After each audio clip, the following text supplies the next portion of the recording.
তিন জায়গায় প্রয়োজনে মিথ্যা বলা যায়। এক নাম্বার, আপনার ওয়াইফকে খুশি করার জন্য, সে একটু এরকম না বলে একটু কৌশল করে বললে খুশি হবে, ওটা বলা যায়। দুই নাম্বার, জীবন মরণের ব্যাপার, জান বাঁচানোর জন্য একটু কৌশল করে ঘুরিয়ে বললেন, এটা জায়েজ। তিন নাম্বার, দুইজন ঝগড়া লাগছে তাদেরকে মিলিয়ে দেওয়ার জন্য কৌশল করে একটু মিথ্যা বলা, ঘুরিয়ে বলা যায়।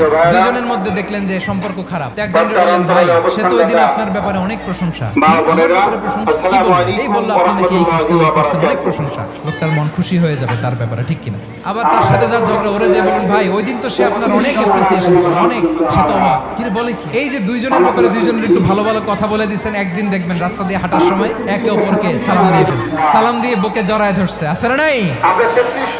আবার মিলমিশ হয়ে গেছে। তা আমাদের স্বভাব হইলো, দুই প্রতিবেশী যদি একসাথে বসে একসাথে হাঁটে, দূর থেকে দেখলে আমাদের জলে, আছে না নাই? ঘটনা কি? এই দুইটার মধ্যে এত মিলকে, এই দুইটার মধ্যে গিরিঙ্গি লাগানো যায় কিভাবে?